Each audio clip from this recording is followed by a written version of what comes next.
오늘 말씀 30절, 31절을 같이 한번 읽기를 원합니다. 30절 같이 읽겠습니다. 시작. 그 다음 여호수아는 에발산에 쌓았습니다.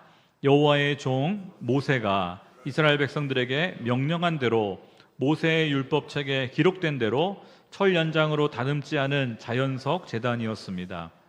그들이 제단 위에 여호와께 번제를 올렸으며 이어서 화목제를 드렸습니다. 아멘. 여호수아와 이스라엘 백성들이 여리고 전투 또 아이성 전투 두 번의 큰 전투 이후에 이제 새로운 곳에 모여서 제단을 쌓고 예배를 드립니다. 에발산과 그리심산 두 산 사이에 세겜이라는 동네가 있는데요. 그곳에 모였죠. 제가 지도를 준비해 봤는데요. 한번 보여주시면 요단강이 있고 요단강 건너 여리고가 있습니다. 남쪽으로 내려가면 예루살렘이 있지만 북쪽으로 좀 올라가면 이제 저 북쪽에 그리심산, 에발산, 세겜이라는 지명이 보이죠. 아마 멀리 계신 분은 좀 안 보이실 것 같은데 하여간 북쪽으로 올라갔습니다. 사진 한 장 더 보여주시겠어요? 우리 산하면 한라산 생각하는데 이스라엘 산은 그렇게 높지 않습니다. 저기 보이면 두 언덕이 보이시죠? 저게 에발산과 그리심산이고 그 사이에 있는 동네가 세겜이라는 동네인데요. 마치 우리 제주도에 있는 오름하고 좀 비슷합니다. 별로 나무도 별로 없고 돌 많고 그리고 약간 언덕 같은 구름 같은 모양인데요. 저기에 이스라엘 백성의 수만 명의 수십만 명이 모여서 함께 예배를 드린 것이죠. 함께 번제와 화목제를 드린 것입니다. 어찌 보면 무기를 내려놓고 예배의 자리에 나간다라는 것 쉽지 않은 일이죠. 주변에 가나안 7 족속이 이스라엘을 공격한다면 졸지에 전 민족이 전멸당할 수도 있는 그런 상황에서 예배를 드린다? 전쟁 더 한복판에서 적진 안에서 쉽지 않은 결정입니다. 그러나 오늘 여호수아와 이스라엘 백성들은 무기를 내려놓고 예배의 자리에 나아갑니다. 치열한 전쟁, 전투 중요하지요. 그런데 더 중요한 일이 바로 예배 드리는 것이기에 정복 전쟁보다 예배의 자리를 더 우선시합니다. 사랑하는 여러분, 하나님 앞에 나아가는 이 예배의 자리가 진짜 중요합니다. 가나안 정복이라는 대업보다 더 중요한 것, 예배자로 서는 것입니다. 저와 여러분도 매일의 일상에서 바쁜 일들이 얼마나 많습니까? 그런데 그 바쁜 일들을 내려놓고 중요한 일, 바로 예배의 자리에 나가는 일을 놓치서는 안 됩니다. 사람마다 성향마다 좀 달라서 어떤 결정을 할지 모르겠지만 여러분 같은 경우에 긴급한 일과 중요한 일 두 가지가 있다면 어떤 것을 먼저 하십니까? 성격 급한 분들은 긴급한 일부터 합니다. 신중한 분들은 중요한 일부터 하겠죠. 사회학자들도 이걸 가지고 연구를 했더라고요. 제가 사진을 한 장 준비를 해봤는데요. 그래프를 보시면 밑에는 긴급도가 있고요. 저쪽은 중요도가 있죠.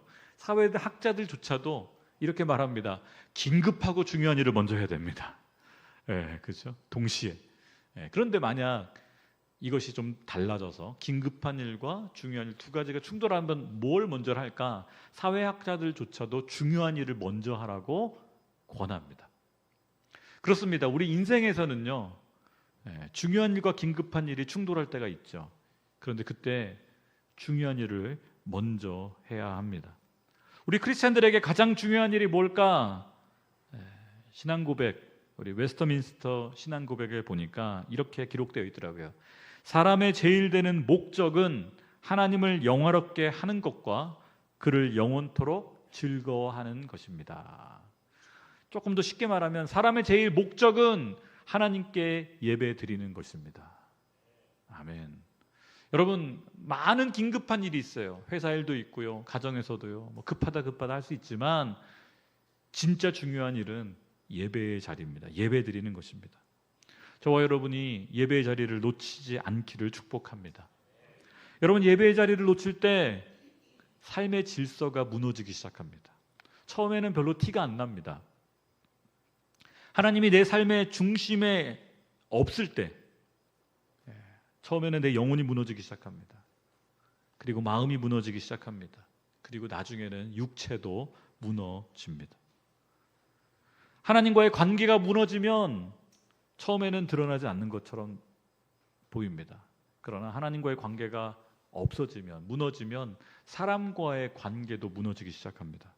처음에는 내부적으로 가정 안에서 부부관계가, 부모와의 자녀와의 관계가 어긋나기 시작합니다. 그리고 나중에는 외부적으로 직장에서 또 교회 안에서 관계들도 무너지게 되죠. 이렇게 하나님 없이 몇 년을 살다 보면 사회적으로는 높은 지위에 오를 수도 있고요, 부를 얻을 수도 있고 명예를 얻을 수도 있습니다. 그런데 내가 왜 사는지 삶의 회의에 빠지고 심지어는 죽음을 생각하는, 아니 죽음을 택하는 일들도 우리 주위에 있습니다. 왜 그럴까요? 하나님을 잃어버렸기 때문인 것이죠. 사랑하는 성도 여러분, 저와 여러분이 우리의 삶의 중심에 하나님이 있기를 축복합니다. 그러기 위해서는 예배의 자리에 나가야 됩니다. 예배만이 우리를 하나님께로 인도하는 통로이기 때문에 그렇습니다. 예배의 자리에 나갈 때 우리는 하나님을 찾으며 하나님의 이름을 부르며 하나님을 만나게 되는 것이죠. 어떤 분들이 인생을 바다의 항해와 비유하기도 하는데요, 저는 저녁에 이제 중문 쪽에 제가 살다 보니까 그 부영 호텔 앞에 이렇게 많이 걷게 됩니다. 밤에 걷다 보면 저 바다의 망망대에 배들이 떠 있을 때도 있고요, 어떨 때는 배가 없을 때도 있는데, 그럴 때 보면 불빛이 반짝반짝거리면서 비칠 때가 있어요. 처음에는 몰랐는데 자세히 보니까 거기가 마라도더라고요. 마라도 등대의 불빛이 한 바퀴 돌면서 불빛이 비치는 것을 보게 됩니다. 여러분, 망망대에서 빛 하나 없는 곳에서 그런 등대의 불빛은 우리로 하여금 갈 길을 보여주는 이정표가 되죠. 여러분, 예배는 바로 그와 같습니다. 망망대에서 보여지는 불빛 같은 것이 바로 예배입니다. 인생의 항로에서 헤매게 될 때 우리를 다시 하나님께로 인도하는 것, 바로 예배의 자리입니다. 저와 여러분이 예배의 자리를 놓치지 않기를 축복합니다. 여러분, 우리나라가 처음 건국할 당시에 이승만 대통령이 잘했던 것 중에 하나가 있는데요, 그건 뭐냐? 바로 군종 제도를 만든 것입니다. 군대에 무슨 목사가 필요하겠습니까? 싸움 잘하는 사람이 필요하겠죠. 총 잘 쏴는 사람이 필요하겠죠. 근데 군대에 목사가 필요하다. 미국을 보니까 군대에 목사님들이 있고 군종 장교들이 있고 또 군종병들이 있더라. 그래서 한국군에도 초창기부터 목사님들이 예배를 드렸습니다. 전쟁터에서도 예배를 드렸습니다. 2004년도에 한국군이 이라크로 파견될 때, 자이툰 부대가 갈 때 첫 예배를 저희 온누리교회에 요청하셔서 그 자이툰 부대 장병들과 함께 파병 예배를 드렸습니다. 참 희한하더라고요, 느낌이. 보통 선교사를 파송 예배를 드리는데 군인을 보내니까 파병 예배를 드리더라고요. 저도 이제 초대받아서 그 자리에 있었는데요, 제 마음이 너무 큰 감격이 있었어요. 하나님의 군대구나. 군인들을 해외에 보낼 때에도 예배드리고 보내는 나라, 하나님이 이뻐할 수밖에 없겠다. 할렐루야. 그렇죠. 죽이는 군대가 아니라 살리는 군대로, 실제로 이라크에 갔던 우리 자이툰 부대는요, 현지에 병원과 학교를 세우고 심지어는 교회 건축까지 도와줬습니다. 현지에 교회를 세우는 것까지 했어요. 사람을 죽이는 군대가 아니라 생명을 살리는 군대로 쓰임받고 돌아와서 그 쿠르드 사람들이 이 자이툰 부대를 엄청 그리워한다고 합니다. 저는 중동에서 있으면서 건설 현장을 많이 다녔는데요, 여러분, 우리 아버님 세대가 1970년대, 80년대, 제가 만났던 현대건설 한 분은 나이가 이제 60대 후반이셨는데, 엔지니어였는데, 자기가 20대 때 이 아부다비에 와서, 70년대죠, 이명박 사장님하고 같이 천막 치고 건설을 했었다고, 천막에서 예배를 드렸었다고.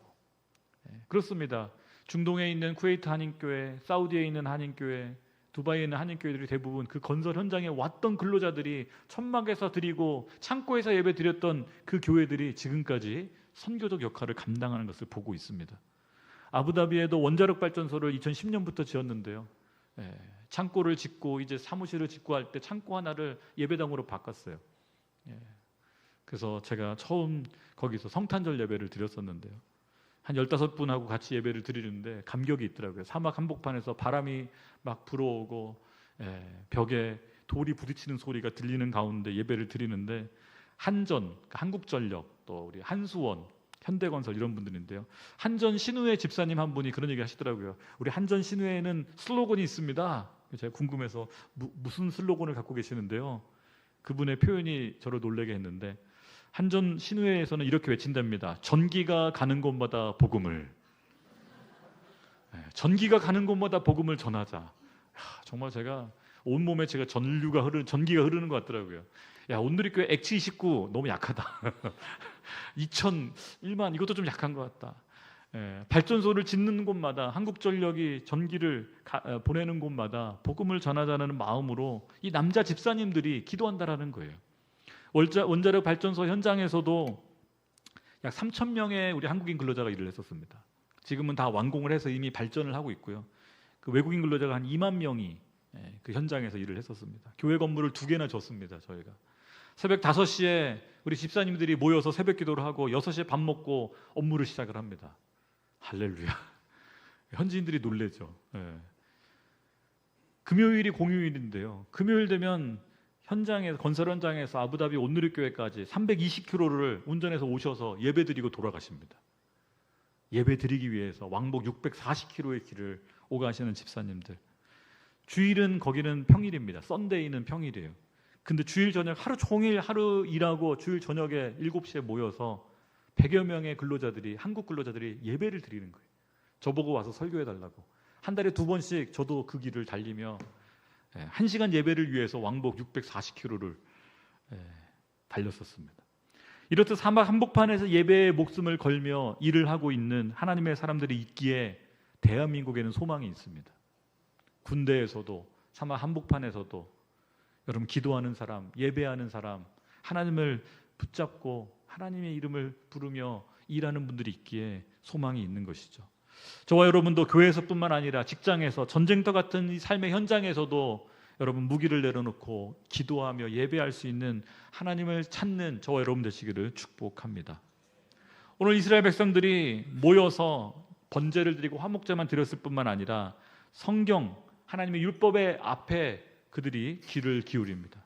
다 모이죠. 오늘 여호수아가 모세를 통해 주신 율법들을 돌에 기록할 뿐만 아니라 그것을 읽어나가기 시작합니다. 이스라엘의 장로들과 고관들과 재판관들과 이방 사람들 뿐만 아니라 토박이들까지 다 모여서 그 말씀을 함께 듣는 것이죠.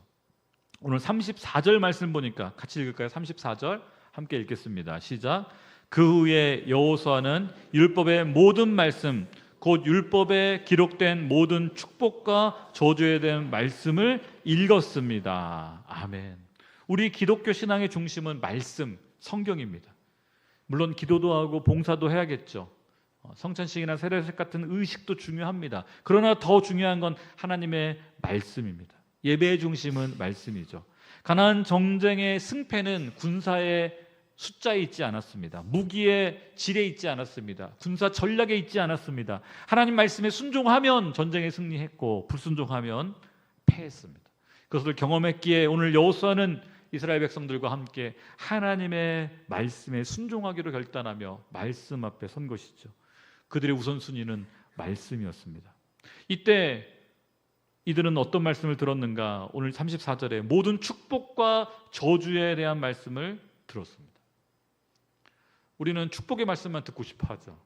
위로의 말씀만 듣고 싶어 하고 격려의 말씀만 듣고 싶어 합니다. 그러나 이스라엘 백성들은 신명기 28장에 나와 있는 너희가 이 말씀을 들으면 순종하면 축복할 것이요 불순종하면 저주가 심판이 임할 것이다. 아간의 심판 같은. 여러분 이스라엘 백성들은 축복의 말씀뿐만 아니라 저주의 말씀에도 아멘하며 화답하였습니다. 우리는 성경을 읽거나 설교를 들을 때 선택적 듣기를 하는 경향이 있습니다. 듣고 싶은 말씀, 위로의 말씀. 그러나 그래서는 안 됩니다. 모든 말씀에 아멘해야 합니다. 여러분 그래서 하나님 앞에 두렵고 떨림으로 나가야 되는 것이죠. 하나님은 축복만 하시는 분이 아니라 심판의 주가 되시며 하나님 우리를 향해서 경고하시는 하나님이시기도 되기 때문에 그렇습니다. 우리의 죄에 대하여 하나님을 경외함이 신앙의 근본입니다. 하나님을 경외함이 신앙의 근본입니다. 하나님이 무조건 축복만 주시는 분이 아니라 인간의 죄에 대하여 우리의 불순종에 대하여 심판하시는 분임을 우리는 반드시 기억해야 합니다. 그래서 두렵고 떨리는 마음으로 하나님의 말씀 앞에 서야 하는 것입니다. 오늘 말씀 35절 마지막 구절을 같이 한번 읽기를 원합니다. 같이 읽겠습니다. 시작.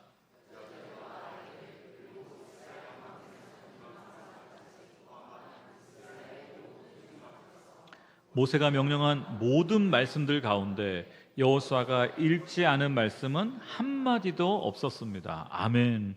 모세가 명령한 모든 말씀들 가운데 여호수아가 읽지 않은 말씀은 한마디도 없었습니다. 모든 구절을 다 읽은 것이죠. 선택적 읽기를 하지 않았습니다. 그런데 그 모든 말씀을 누가 들었는가? 모든 백성들이 하나님 말씀 앞에 서서 그 말씀을 들었습니다. 어른들만 들은 것이 아니죠. 군인들만 들은 것이 아니죠. 리더들만 들은 것이 아닙니다. 오늘 본문 기록한 것처럼 여자들과 아이들, 심지어는 이방 사람들까지도 하나님의 말씀 앞에 섰습니다. 여러분, 우리 아이들에게 성경을 가르쳐야 합니다. 주일학교 선생님들께 모든 걸 맡기지 마십시오. 우리 아이들이 주일학교에 와서 1시간, 2시간 예배드리고 간다고 신앙이 형성되는 게 아니더라고요. 신앙교육의 책임은 주일학교 선생님에게 있지 않습니다. 바로 저와 여러분, 부모에게 있습니다. 우리 부모님들이 자녀들에게 성경을 들려주어야 합니다. 좋은 것만 들려주는 게 아니라 엄한 말씀도, 경고의 말씀도, 죄에 대한 저주의 말씀도 알게 해 주어야 합니다.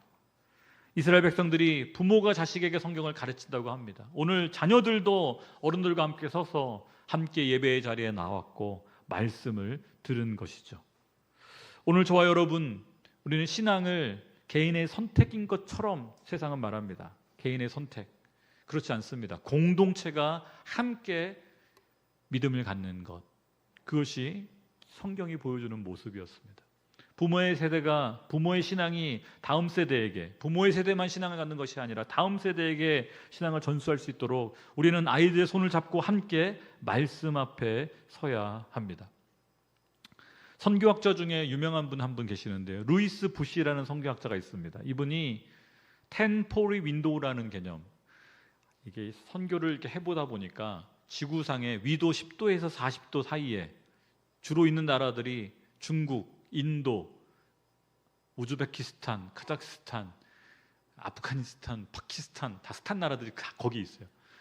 미전도 종족, 복음을 듣지 못한 종족들이 이 텐포리 윈도우 안에 다 있구나. 그래서 많은 선교사들을 그 텐포리 윈도우에 보내기 위한 선교 운동을 일으켰습니다. 온누리교회도 그래서 그 지역에 집중적으로 선교사를 보냈죠. 그런데 이 루이스 부시 학자가 보니까 지역만 그런 것이 아니라 세대에도 미전도 종족이 있더라. 그래서 포틴 윈도우라는 것을 이야기하기 시작했어요. 4살에서 14살 사이 포틴, 여기에 있는 제너레이션들이 다른 민족이더라, 다른 문화더라. 저와 여러분과 다른 문화죠, 아이들이. 그래서 어떻게 돼요? 선교의 대상이다. 4살에서 14살 사이의 아이들이 복음을 듣지 못하면 이 아이들이 나중에 크리스찬이 되는 건 거의 불가능하다. 그래서 선교, 복음을 집중적으로 전해야 되고 말씀을 가르쳐야 될 대상이 물론 지역적으로 텐포리 윈도도 있지만 포틴 4살에서 14살 사이의 아이들에게 집중적으로 성경을 가르쳐야 한다. 차세대의 선교 운동을 해야 된다. 그래서 실제로 많은 운동들이 일어나고 있습니다. 여러분, 우리 교회에는 약 300명의 아이들이 있습니다. 주일학교에 아이들 숫자가 300명 정도 됩니다. 저는 기도합니다. 이 아이들이 기도원의 300용사처럼 이 시대를 살리고 변화시키는 아이들로 자라기를 기도합니다. 저와 여러분의 자녀들이 세상에 물들지 아니하고 하나님의 말씀으로 자라는 아이들 되기를 기도합니다. 그런데 이 일은 주일학교 선생님들만으로는 안 됩니다.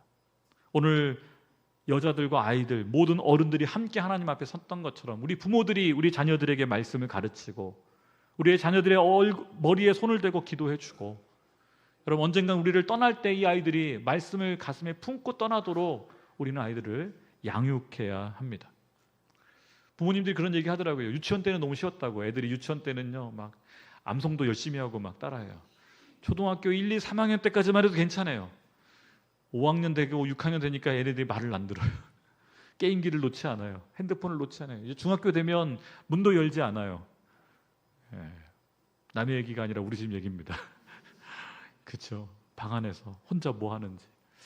여러분, 그래도 우리는 아이들에게 성경을, 말씀을 가르쳐야 됩니다. 우리에게 하나님이 좋은 도구를 주셨습니다. 카톡을 주셨습니다. 카톡으로 아이들에게 말씀을 전하십시오. 밥 먹었니? 이것만 아니라 오늘 성경 읽었니? 큐티 했니? 이것도 좀 너무 딱딱하면 아예 성경 구절을 한 구절씩 보내주십시오. 하나님이 너를 사랑한단다. 시편을 보내보십시오. 잠언을 아이들에게 보내보십시오. 처음에는 애들이 어색해하면서 또 성경 보내네 그러면서 이제 안 읽을 수도 있습니다. 그럴 때는 뭘 하면 좋을까요? 어떻게 하면 좋을까요? 말씀이 꿀송이처럼 달다고 그랬는데 꿀송이를 같이 얹어서 보내면 됩니다. 용돈을 10,000원을 같이 보내십시오. 성경 구절 다음에 용돈이 들어가면 안 열 수가 없습니다. 치킨이라도 쿠폰이라도 한번 보내보십시오. 그럼 아이들이 읽을 것입니다. 아니, 아빠가 성경 보낼 때마다 용돈을 보내주면 기쁜 마음으로 성경을 읽을 것입니다. 할렐루야. 네, 그렇습니다. 여러분, 오늘 이스라엘 백성들이 여호수아와 군인들뿐만 아니라 아이들까지 하나님 말씀 앞에 예배의 자리에 나와서 그들은 믿음을 고백을 했습니다. 그런데 오늘 9절에 보니까 이방 사람들까지 포함했다고 했어요. 신약 시대에 보면 이방인들이 예배당에 오는 거 싫어했습니다. 그러나 원래 이스라엘의 모습은 그런 것이 아니었습니다. 여호수아 시대에 오늘 본문에서 기록하기를 33절에서도 이방 사람들도 함께 언약궤 앞에 나왔었고 35절에서도 이방 사람들까지 포함해서 함께 예배의 자리에 말씀을 듣는 자리에 있게 하였습니다. 이것이 진정한 하나님 나라의 공동체의 모습입니다. 여러분, 온누리교회에는 약 20개의 언어로 된 예배들이 있습니다. 영어 예배뿐만 아니라 중국어 예배, 일본어 예배, 심지어는 아랍어 예배도 있고요. 스페인어 예배도 있고요. 이란 사람들이 모이는 페르시아 예배도 있습니다. 약 2,000명의 외국인들이 온누리교회에서 매주 주일날 예배를 드리고 있습니다. 이방 사람들도 이주민들도 함께 예배 드릴 수 있는 공동체, 그것이 하나님 나라의 모습인 것이죠. 사랑하는 여러분, 우리의 일상이 때로는 전쟁터 같습니다. 그러나 그 전쟁터에서도 무기를 내려놓고 긴급한 일들을 내려놓고 더 중요한 일, 하나님 앞에 예배드리는 것, 하나님 앞에 말씀을 듣는 것을 선택할 수 있는 저와 여러분 되시기를 축복합니다. 여러분, 그럴 때 우리의 삶의 우선순위가 말씀에 있을 때 우리 자신이 새로운 힘을 얻고 살아날 줄 믿습니다. 우리 자신들뿐만 아니라 우리의 자녀들도 하나님의 사람들로, 하나님의 용사들로 성장할 줄 믿습니다. 매일 말씀 앞에 나오십시오. 그것이 새벽 기도가 될 수도 있고 큐티의 자리가 될 수도 있고 성경 읽기가 될 수도 있을 것입니다. 주일마다 이렇게 나와서 예배드리는 것, 이것이 별것 아닌 것처럼 느껴질 수 있지만 이것이 여러분의 영혼을 살리고 여러분의 가정을 살리고 여러분의 자녀들을 살리는 하나님의 역사로 쓰임받을 줄 믿습니다. 우리의 삶의 우선순위가 예배의 자리에, 말씀의 자리에 있는 저와 여러분 되시기를 축복합니다. 이 시간 같이 한번 기도할 때 가슴에 손을 얹고 한번 기도했으면 좋겠습니다. 주님, 내가 다시 말씀 앞에 서겠습니다. 주님, 내가 다시 예배의 자리를 지키는 자가 되겠습니다. 나뿐만 아니라 우리의 가족이, 우리의 자녀들이 함께 말씀 앞에 서는 가족 되게 하여 주옵소서. 우리 이렇게 믿음의 헌신을 하며 고백하며 함께 기도하기 원합니다. 같이 기도하겠습니다. 하나님, 그렇습니다. 오늘 말씀을 들으며 여호수아와 이스라엘 백성들이 전쟁터에서도 무기를 내려놓고 하나님의 말씀 앞에 섰던 것처럼, 예배의 자리에 나왔던 것처럼 우리도 긴급하고 바쁜 일들이 있지만 내려놓고 주일에 이렇게 주님 앞에 나왔습니다. 주님, 우리에게 말씀하시고 그 말씀이 우리를 이끌어가 주시옵소서. 우리의 자녀들을 양육하여 주시옵소서. 하나님의 사람들로 키워 주시옵소서. 우리도 흔들릴 때, 방황할 때 우리의 등대가 되시는 주님 앞에 다시 한번 나오게 하여 주옵소서. 하나님, 감사합니다. 오늘 말씀을 통해서 우리로 하여금 다시 주님 앞에 예배의 자리에, 말씀의 자리에 나오게 하시니 감사합니다. 우리 자신뿐만 아니라 우리의 자녀들도 때로는 긴급한 일에 세상에 방황하지 않도록 주님 우리를 붙들어 주시고 하나님의 사람들로 인도하여 주옵소서. 우리를 통해 역사하실 예수님의 이름으로 기도하였습니다.